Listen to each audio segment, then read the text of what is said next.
Der kaldes til spisning i Manjaleti-lejren i Höyer-Parken i Sydafrika. Gæsterne skal have et beskedent morgenmåltid, inden de køres ud på dagens første safari-tur.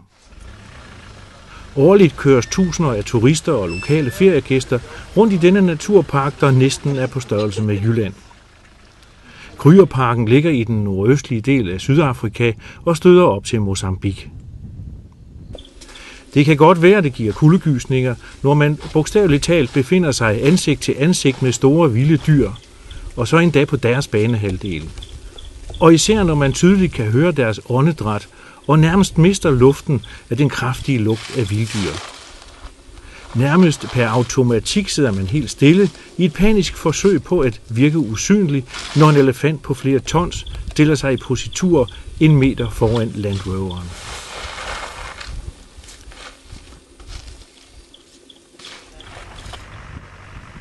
En safari-tur er en spændende oplevelse, især når man er i selskab med en kyndig og bevæbnet ranger, der kører Land Roveren rundt i det uvejsomme terræn. Ude foran på bilen sidder vores tracker, der med skarpe øjne, god lugtesans og hørelse holder øje med, hvor dyrene har været og hvilken vej de er gået. Trackeren er som regel en mand, der er vokset op i lokalområdet, og hvor hans far har lært ham kunsten at spore dyrene.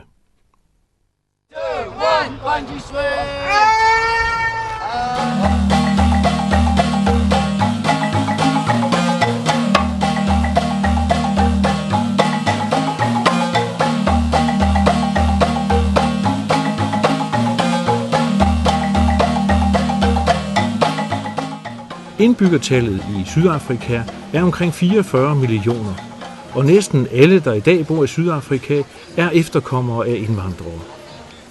Af den oprindelige befolkning, der var hottentotter og buskmænd, er der næsten ingen tilbage. De få, der er, har bosat sig nordpå i kanten af Kalahari-ørkenen. Det er ikke uden grund, at landet bliver kaldt en regnbuenation.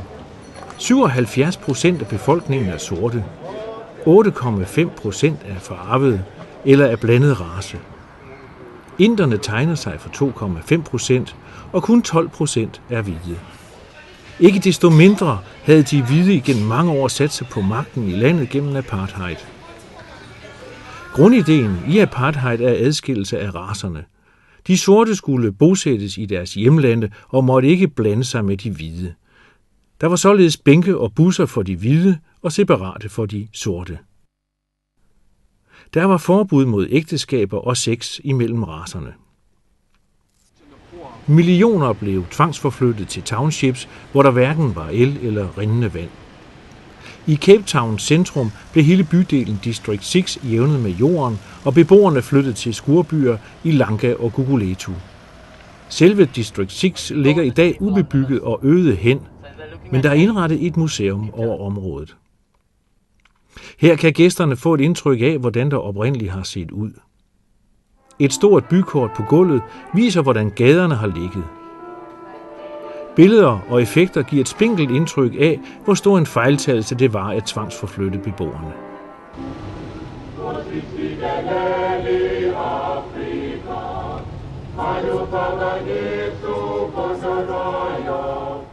Apartheid sluttede i starten af 1990'erne, og der blev indført frie valg.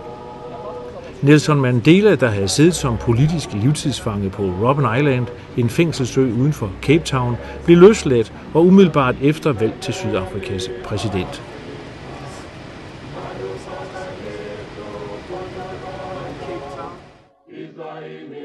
På rejser rundt i landet har vi mødt forskellige mennesker, der alle har en historie, der er taget ud fra hverdagen i Sydafrika.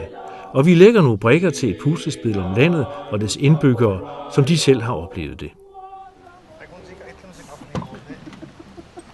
I Wellington, en af vinbyerne 30 km nord for Cape Town, møder vi Ronald West. Han bor med sin familie i en sidebygning på en vingård og har kastet sig over kunsten og lever af at male malerier. Ik hou van die morgen, dat ik denk aan myself. Yeah, this is him. You see the resemblance in the tummy? And I'm also a very good chef. Yeah. I do everything from my head. I was always good in drawing, and I think that is the most important thing when you paint, is to capture the painting first with a drawing. and you need to know the anatomy of the body. And I've done a lot of nude drawings and study drawings when I was in school and after school, and I think that helped a lot for me. And I think the basis of any art is drawing and anatomy drawing. So if you can capture the sensuality or the fun or the dance with a sketch, then your painting is halfway finished. Then you just need to apply the color. I go to a lot of exhibitions. I'm influenced by Jack Vetriani, which is an Italian painter. He does a lot of posters with people dancing. I was very inspired by him, and also Mondigliani, and the Cubistic movement have inspired me a lot. But I think that what works the best for me if I paint a lot, because as you grow, I've done about 1,000 paintings in the last 4 years. By the time you've done your 1,000 painting and the first one, if you put them together, it's like two completely different artists. So I think the more you paint, the more you develop, and the more you change. You just need to spend a lot of time with oil just to get used to it, because it's not as acrylic paint. It's totally different. But it smears a lot, and it works much better. And the nice thing is that you can leave it and you can work 2 days later. So I think the best way for me is if you paint a lot. If you just keep on painting, you develop with it your style and your colors, and that is how I think it's the best way for any artist, just to do it every day as much as you can. I think they call it humor art. It is very light. It is not very serious. I don't try and give a deep message through the art, than just to enjoy it, to look at it and just have fun. I think that is the main thing. I do some serious stuff, but I enjoy the humor or the lighter art much better. I think I call it fun impressionism, because it is impression. It's like a photograph taken of a scene, people drinking wine and coffee, and so I would like to look at it as impressionism. But I know there's some people that will kill me if I label it impressionism. So yeah. That I'm really highly allergic to cats. I can't come close to them. If they scratch me, it swells up. But I love cats, so I was thinking that that's the way I can be with them every day. And I've put them in the paintings, and the people love the cat. And it's almost like when they buy a painting, they're looking, where's the cat?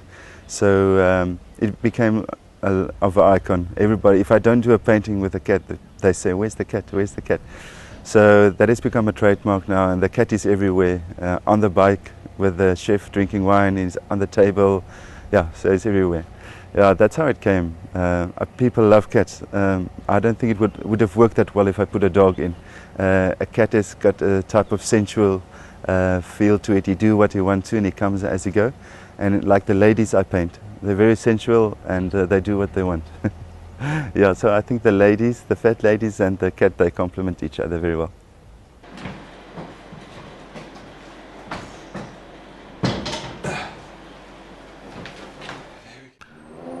I Rondebosch, en forstad til Cape Town, ligger Baxter Theatre sammen med universitetet. Her mødte vi Salero Maredi. Han er forfatter og skuespiller. På studiescenen opførte han stykket Beautiful Things, der på en humoristisk måde behandler den problematiske hverdag for de sorte familier i townshipen. I like to entertain, but I never entertain with nothing that is not educational. I believe that people are hungry. They want to know things. And I find that writers are the best people to do that, to educate people with the stories they write. You know, whether it becomes politically or, educationally, whichever way, but it must be something that will make people know what is happening around them and the environment they live in.